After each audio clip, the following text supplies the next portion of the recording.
Hola chicos, ¿qué tal por ahí? Espero que bien. Bueno, vamos a ver hoy el segundo vídeo del franquismo. Hoy vamos a hablar de las leyes fundamentales del reino. Primero vamos a ver una pequeña parte a nivel social que el otro día pues nos puse y hoy vamos a centrarnos en las leyes del franquismo. Porque sí, el régimen de Franco no es una especie de régimen donde hay un dictador que hace lo que quiere en cada momento, sino que hay todo un cuerpo legislativo que tenemos que estudiar. Bueno, lo primero, nos quedaban por ver el otro día las bases sociales del franquismo. Básicamente, las bases sociales ya las sabéis, simplemente las vamos a repasar. La Iglesia Católica por motivos obvios, ya hemos hablado mucho de eso. El Ejército también por motivos obvios. Los terratenientes y grandes empresarios, porque muchos tenían miedo de la reforma agraria durante la Segunda República. La burguesía provinciana, de provincias. El campesinado católico del centro y del norte de España, tradicionalmente carlista. Con el tiempo tenéis que pensar que en España no se hablaba de la guerra y hubo una generación de personas nacidas en los años 40 o los años 50 que se ven favorecidos por el boom, el despegue, el desarrollo económico que hubo en los años 60. Entonces, si habláis con alguien de mediana edad de los años 60, os diría que en España se vive bien, ¿vale? Porque España vive un despegue del que hablaremos más adelante. Entonces se suman a esas bases sociales las clases medias, obreros apolíticos, pequeña burguesía catalana del País Vasco y funcionarios que trabajaban en el Estado y por tanto le debían el empleo al Estado y se convirtieron en gente afín al régimen, ¿vale? Ahí veis una fotografía que muestra ese desarrollismo. ¿Por qué? Pues porque están viendo la televisión. La televisión, el coche, el turismo, las vacaciones, la seguridad social. Son un montón de cosas que aparecen en el franquismo. Bueno, ya de eso hablaremos más adelante. Hoy nos vamos a centrar en las leyes fundamentales del reino.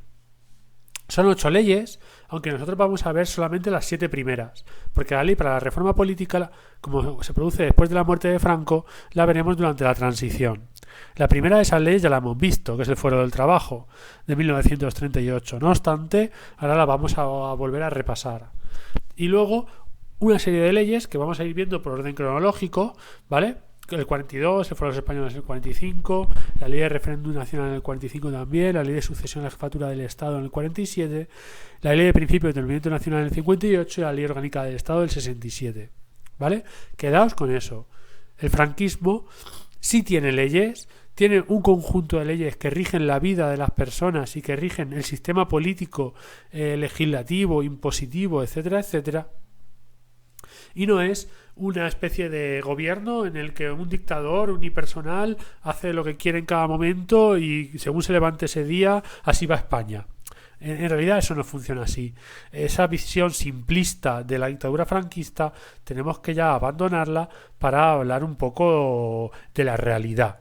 Entonces sí hubo leyes y lo que no hay es un sistema democrático. En España no se elegían representantes para las Cortes que hicieran esas leyes ni había libertad de partidos, ¿vale?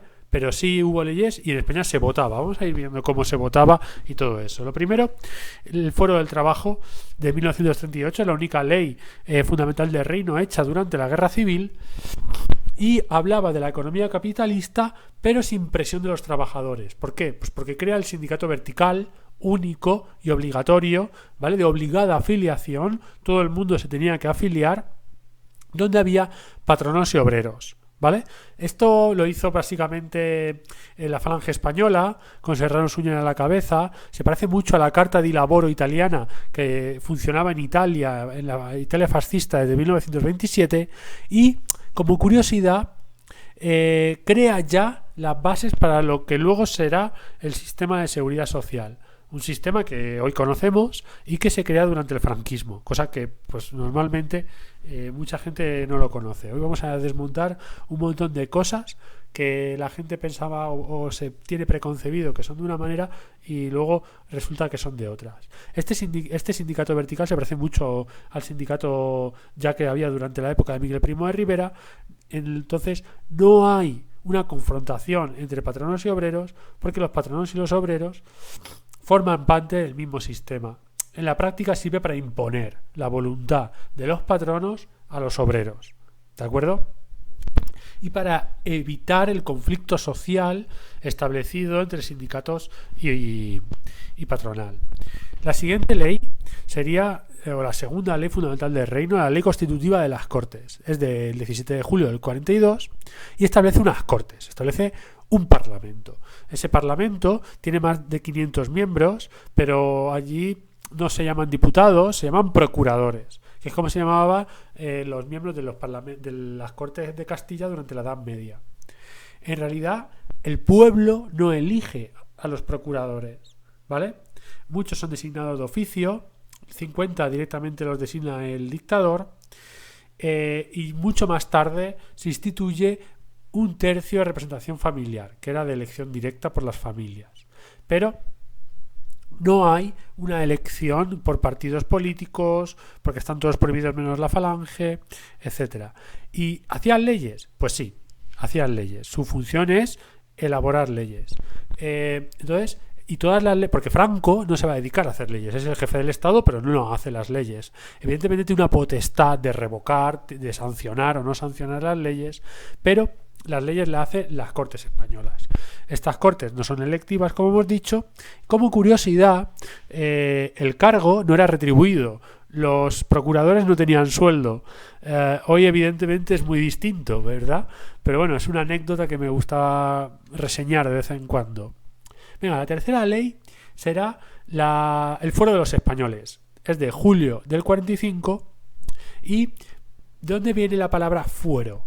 ¿Recordáis que los fueros se establecían en Castilla y también en la Corona de Aragón por un sistema por el cual el rey los otorgaba a los vasallos, bueno, mejor dicho, súbditos, y a cambio, pues muchas veces de votar impuestos y demás? Bueno, como son derechos que obtienen los súbditos de un reino gracias a una merced que lleva a cabo el monarca, es algo que desde arriba es entregado a la ciudadanía. Por tanto, otorgados por la autoridad. Por eso no se llaman derechos, porque que serían intrínsecos a la persona, sino se llama fuero de los españoles. Algo otorgado desde Franco a el pueblo español. Se publica después de terminar la Segunda Guerra Mundial y, aunque podían ser suspendidos por el gobierno a través de cualquier decreto, es verdad que se quiere dar una apariencia de legalidad y de respeto a los derechos humanos y con derechos individuales después de la caída de las potencias del eje durante la Segunda Guerra Mundial. Se trata de acercar el régimen a un ámbito legal, ¿vale? A un ámbito en el que se respetan los derechos de las personas. La siguiente ley es una que me hace muchísimo, bueno, para mí es muy interesante, es la ley de referéndum nacional. Porque en España no había elecciones como tal, pero la gente sí votaba, ¿vale? Pero solamente se votaba en referéndums. Para eso se crea esta ley. Un referéndum es votar sí o no a una propuesta que lleva a cabo el gobierno, ¿vale? Es también de 1945, en ese momento en el que se quiere dar una apariencia de democracia, un aire democrático, un aire en el que los españoles van a votar a las urnas, pero estos referéndums los convocaba Franco y lo que se consultaba en el referéndum era lo que Franco quería. Hubo la historia, digamos en el franquismo, 3 referéndums que, por cierto, iban a votar hombres y mujeres mayores de 21 años, ¿vale? El primero de los referéndums fue en 1947 la ley de sucesión a la jefatura del Estado, el segundo en 1966 la ley orgánica del Estado y el tercero sería la 8ª ley fundamental del reino, la ley para la reforma política del 76 una vez fallecido Franco. Se hizo por referéndum por el sistema franquista que había.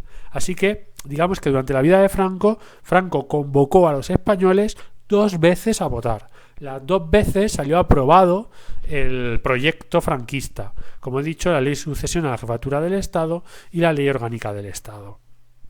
Bueno, la siguiente sería la ley de sucesión a la jefatura del Estado, que, como hemos dicho, era la primera que se votó por referéndum, ¿vale? Esto es muy interesante, porque aunque se basa en que el régimen de Franco es excepcional, preveía una monarquía para suceder a Franco. Como he dicho, fue aprobada por el referéndum, Franco quedaba como jefe del Estado vitalicio y se reconocía el derecho a nombrar sucesor. mucho tiempo después nombró a Juan Carlos de Borbón como sucesor de la jefatura del Estado. Aquí tenemos que hablar, digamos, de varias cosas. La primera de ellas, que esta ley de sucesión a la jefatura del Estado hablaba de que España era un reino católico, que Franco era el jefe de Estado vitalicio, creaba el Consejo de Reino, decía que el jefe del Estado podía proponer sucesor y definía las leyes fundamentales del reino. También hay que hablar aquí un poco, a lo mejor si queréis, de la figura de Don Juan de Borbón, que es el hijo de Alfonso XIII y padre de Juan Carlos I. Se llama Don Juan de Borbón porque nunca tuvo numerito, porque como sabéis nunca reinó.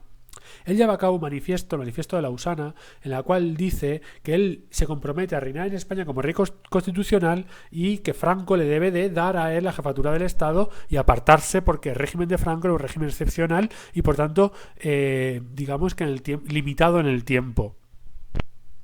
Bueno, tras esto Franco aprueba la ley de sucesión de jefatura del Estado y por tanto al ver que Franco se convierte en jefe de Estado vitalicio, pues Don Juan de Borbón, digamos que monta en cólera y lleva a cabo otro manifiesto, el manifiesto de Estoril, donde desaprueba totalmente esta ley de sucesión a la jefatura del Estado y dice que él es el legítimo rey y por tanto debe reinar él en España. Posteriormente, en 1948, Franco y Don Juan de Borbón se entrevistan en el yate Azor, que era el yate de Franco, que por cierto iba mucho al yate porque le gustaba mucho la pesca. Y allí al final deciden que Juan Carlos de Borbón y su hermano Alfonso de Borbón vayan desde Estoril, donde estaba exiliado Don Juan de Borbón, vayan a España y se formen allí, ¿vale? Juan Carlos tenía 10 años y Alfonso era 3 años menor que él. Y se formen aquí bajo las órdenes de Franco según la ley de principios del movimiento nacional, que es lo que vamos a ver ahora. Precisamente cuando ambos eran muy pequeños, en una de las vacaciones que pasaron fuera de España, Juan Carlos y Alfonso, en Estoril, viendo a su familia, una tarde pues se disparó accidentalmente la pistola a Juan Carlos y mató a su hermano pequeño, pero que, bueno, en principio aquello fue un accidente y ya está. Pero bueno, que sepáis que eso sucedió, pues si alguno no lo sabía, pues Juan Carlos mató por accidente a su hermano pequeño. Seguimos con la Ley de Principios del Movimiento Nacional de 1958. Esta fue aprobada sin deliberación previa de las Cortes y sirve para colocar a la Falange como partido único, o al menos consolidarlo. Digamos que los principios del partido pasan a ser los principios del Estado y bueno, pues al final esta ley eran 12 principios solamente y aunque no los vamos a citar uno a uno, pues hablaba de la unidad nacional para servir a la patria, de la Iglesia Católica como inspiradora de las leyes, hablaba del hombre, de la familia, de la monarquía católica, de la justicia independiente, del sistema educativo, de la seguridad social y de los derechos que tenían los españoles como derecho al trabajo, derecho a la propiedad privada y los derechos también de las empresas. Pero bueno, es una ley un poco pues falangista, ¿verdad? Y son inspiradora del Estado, ¿no? De la patria. Y la última que vamos a ver hoy, que es la número 7, sería la Ley Orgánica del Estado, ya de 1967. Trata de adaptarse a los nuevos tiempos, limando algunas cosas más totalitarias, más falangistas, digamos, de la ley anterior, y se acerca más o es llevada a cabo por los tecnócratas, que ya explicaré lo que es, pero vamos, básicamente son miembros del gobierno no falangistas. Aquí se separa los cargos de jefe del Estado y presidente del gobierno. Seguirán ambos en manos de Franco hasta el 73, cuando la presidencia del gobierno pasa a Carrero Blanco, porque ya Franco estaba bastante mal, porque él tenía Parkinson y al final tuvo pues, la enfermedad hizo que no pudiera llevar a cabo las tareas de gobierno. Aquí hay una serie de títulos. Son 10 títulos, similares a los que puede haber en una constitución, pero ya sabéis que esto no es una constitución. Y el primero habla del Estado, el segundo del jefe del Estado, el tercero habla del sistema de gobierno, el cuarto del Consejo Nacional o Cortes, el quinto de la Justicia, el sexto del Ejército y del séptimo en adelante habla ya de la administración, de las regiones, etcétera. Y bueno, pues un poco sería la última ley del franquismo. Entonces, como podéis observar y recapitulando un poco, aunque esto es un poco farragoso, tantas leyes, ¿verdad? Hay un compendio de leyes que hace las veces de pseudoconstitución. No es una constitución porque no hay soberanía nacional y porque no hay elección de representantes ni libertad de partidos, pero hay que abandonar ya la idea de que en el franquismo no había ley. Pues sí, había ley y había muchas leyes y crean un país en el que no es un país democrático, pero es un país que tiende poco a poco, sobre todo con los años, hacia el funcionamiento, pues eso, ordinario, ¿no?